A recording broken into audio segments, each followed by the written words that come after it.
My name is Brian. I'm a critical believer. Thank you for watching. Let's get into it. In the last video, I left off with, should people believe in God? This is a huge question. I mean, how can we even begin to think about this question?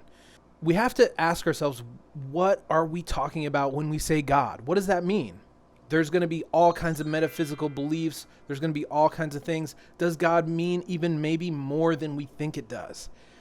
I think that's possible. We're going to get to it. I want you to try to keep an open mind. And I want to say a few things before we get started. It's the last time I'm going to throw a disclaimer out there. I'm going to leave behind black and white thinking, dichotomies, and kid gloves. And this is going to make some people uncomfortable.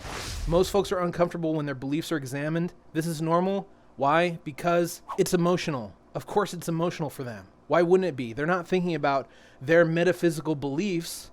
What they're thinking about is their grandmother who went to church, 2 or 3 times a week, like my great-grandmother did. Or they're thinking about, oh man, I really love those people at church. Or they're thinking, oh man, but Jesus, he's my savior.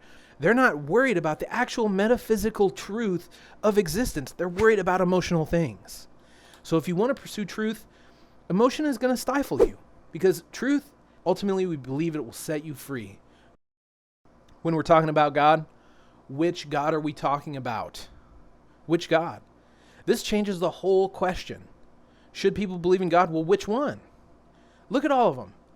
Each God is described as being the supreme being in a particular religion. Should we start over? I think we should. Let's start over. Let's go to another place with this. When we're talking about God, let's just ask, what is God? What do we mean? For the most part, you're going to get this answer. All the Abrahamic faiths subscribe to classical theism. God is the ultimate being. God is all-knowing, all-powerful, perfectly good. So these 3 things here, for a long time, we've known that these 3 attributes are incompatible. We know that God can't be all-knowing, all-powerful, and perfectly good. They call this problem, it's called the problem of evil, or theodicy. All right? So we have to cancel out all the Abrahamic gods. There you go. The typical defense that people go to against theodicy is free will. Well, what about free will? What about Adam in the garden? Free will is incompatible with an all-knowing or omniscient God. God can't be omniscient and you still have free will. If God is omniscient, everything is determined. Thus, you have no free will. All of your actions are predetermined because God knows them. All counter-arguments have to modify the terms that we're working with so that free will, omniscience, or determinism don't mean what they actually mean. There are so many alternative theisms and theologies, right? There's so many. But believers and theologians alike retreat to classical theism because of the holy books. The God described in those books is the God of classical theism. Here's a simple argument to end this whole debate. You're at a party with a friend. Your friend gets extremely drunk, okay? Future you shows up in a time machine, says, stop your drunk friend from driving because he will die tonight if you don't. Then future you leaves. Your friend is so drunk, you can easily take his keys from him. If you do not take your friend's keys, then you are not morally perfect. If you just let your friend die, you're not morally perfect. We're not even getting to eternal damnation, hell, anything like that. We're not even going to need to go there. We can clearly see you're not morally perfect if you don't take your friend's keys. In comparison to God, we're drunk. God has total clarity. God always knows what's going to happen. Omniscience. God always has the power to take our keys. Omnipotent. And this is despite our free will. So God is not morally perfect. Now, I don't know about you, but I think that the truth of God wouldn't be so shaky. It wouldn't be so apparent that there are so many problems with God. The idea of God should, in a way, be clear, simple, straightforward, easy for people to understand intuitively. It shouldn't be something that we're looking at it and we're like, you know what, these things don't really make sense. If they don't make sense to us on our mundane level, I really don't think these things work out on some kind of transcendent higher plane. and we have to start over again. Now, this is my preferred way to approach God. Talking about the absolute, Brahman, the Tao, or Shunyata, which is emptiness in Buddhism. I love talking about God this way. I think that this is my personal connection. This is where I get uncomfortable because I really like these ideas, and these really resonate with me when I think about God, when I think about a higher power or the ultimate basis of reality. But there is a problem. When we're talking about God, these things are totally impersonal. And we know that if we're talking about God, we have to be talking about a personal God of some sort. So unfortunately for me, we have to start over. All right? Now, what about all the religions, their rituals, temples, authority, laws, scriptures, holy sites? What about those? Beliefs in religions, in holy books or in God's word, they're not necessarily beliefs in God. So, for example, my great-grandmother, she was Catholic. She believed in Catholicism wholeheartedly. Now, am I saying that my great-grandmother didn't actually believe in God? I don't know. She believed in Catholicism. I know that. But when we're talking about the actual metaphysical creator of all things, I don't know. Maybe. The point is, all these things are not God. That's not what we're talking about. So we have to start over again. Where does information about God come from? Let's think about this. I have seen 3 sources. Religions, which naturally arise from holy books, which naturally sort of come from revelation with prophets and all that stuff. But there are so many religions, they sort of cancel each other out because we don't know which one to choose. We don't know which God to talk about. As far as holy books, I have my favorites, but there are so many of them that have contradictory information. So let's look at Revelation. What about Revelation? We're not talking about revelation of prophets. We're talking about personal revelation now. If there's a personal God, comparing the last time we had to start over, we were talking about a personal God. So if there's a personal God, shouldn't there be personal revelation? I think there should be. So now where are we at? Now we see a new question very clearly. If a personal God exists, then that God can answer all of your questions. All right? So try this tonight. This is going to freak you out maybe. I did this, and it was mind-blowing. Before you go to bed, pray to know everything about God, existence, and life, and see what happens. Let's be scientific about it. Just see what happens. Maybe you'll have a cosmic vision of unity in all things. Maybe you'll have a mind-blowing metaphysical experience. Maybe something will be given to you. Maybe you'll wake up and the next day you'll be like, of course. Go no further. That's all you need as far as personal revelation. If your whole belief system is about a personal God, what more do you actually need? You don't need religions. You don't need holy books. You could write your own. Write one for you. Write a journal. If a personal God exists, that God can and has to be able to answer all of your questions. I feel like that God has an obligation to communicate with you. What else do you need? Perhaps a name for your personal God. Here are a bunch of names. Choose one. Look, God is not exclusive to any religion or culture or person. God is not exclusive. God has manifested in so many forms throughout the entire world. All of these things are in conflict with one another, or they all express a greater truth. If you get an answer, ask your God personally for a name. Better yet, ask your God to identify itself, or simply come up with your own name. It is a personal God after all. At this point, I may have lost everyone. I may have offended some people, and I'm not upset or sorry about that because we're talking about the truth. In my first video, I discussed faith, and I asked whether the unexamined belief was worth believing. We're tackling this now. We know belief out of faith cannot become confused or offended because only fear is so weak. Those who are lost or offended at this point by anything I've said do not have beliefs that are worth believing because their beliefs are harmed by a simple 10-minute analysis. If your beliefs are harmed by a simple 10-minute analysis, They aren't worth believing. Beliefs worth believing cannot be harmed by analysis.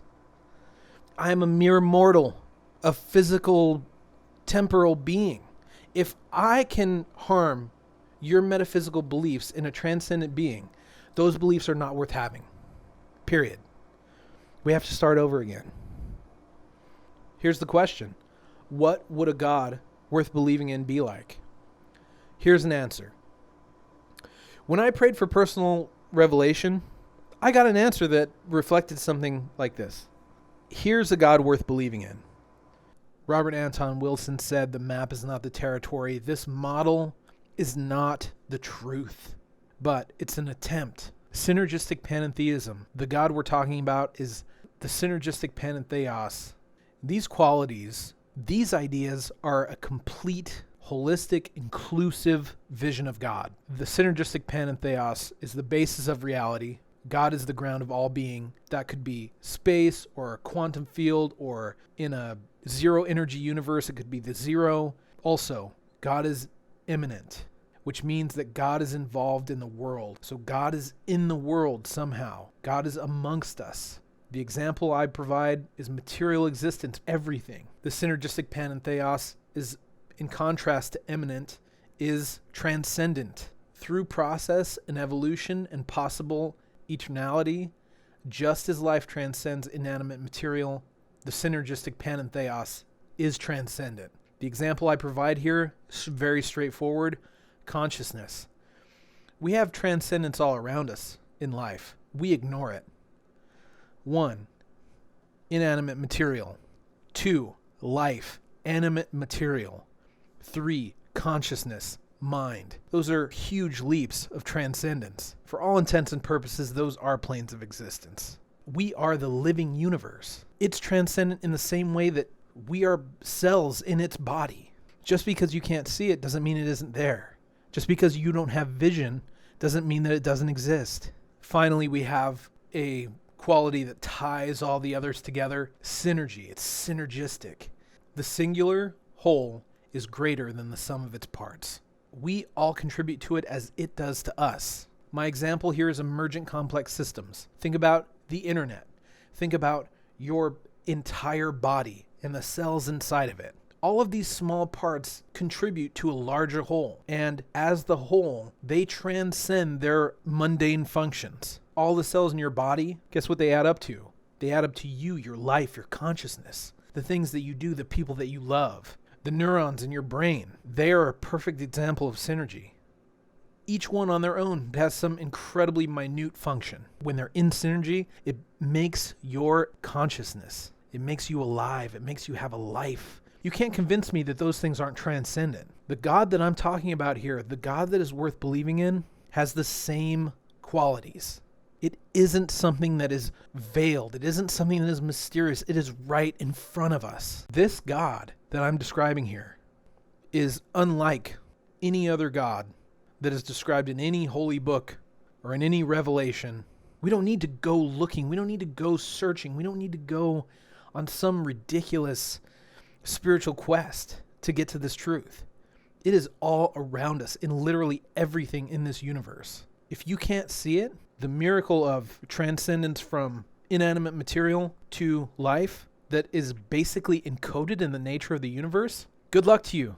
I have no interest in living my life that way. If you really think that's of some scientific value to say, it's just matter, everything is just matter, we're all just matter, it's all just, don't you understand, it's just neurons, like Daniel Dennett, or to claim that we're philosophical zombies, I think you're an idiot. And I think that's a terrible way to live your life. To be a critical believer is to question what faith then produces in terms of belief. So in terms of belief, guess what? This is not the only answer. None of them are. They are infinite. But you can't tell me that it isn't better than classical theism, because this God looks like a joke in comparison. Classical theism falls apart in comparison to something more complex. And the reason why theologians and believers keep going back to classical theism is because that's the God that's in those books. The synergistic panentheos is not described in any Abrahamic religion text. It's nowhere in there. At the same time, it's viable according to process theology, complexity theory, and cosmic evolution. Now, process theology, these guys are Christian theologians, and they try to apply these ideas. Religions try to adapt similar thought to their gods in order to stay relevant. And unfortunately, this God is beyond their gods. It's beyond them. It's that simple. It isn't the end. It isn't the final truth. But it is much more complex. It is a much more powerful idea. And it is an inclusive idea.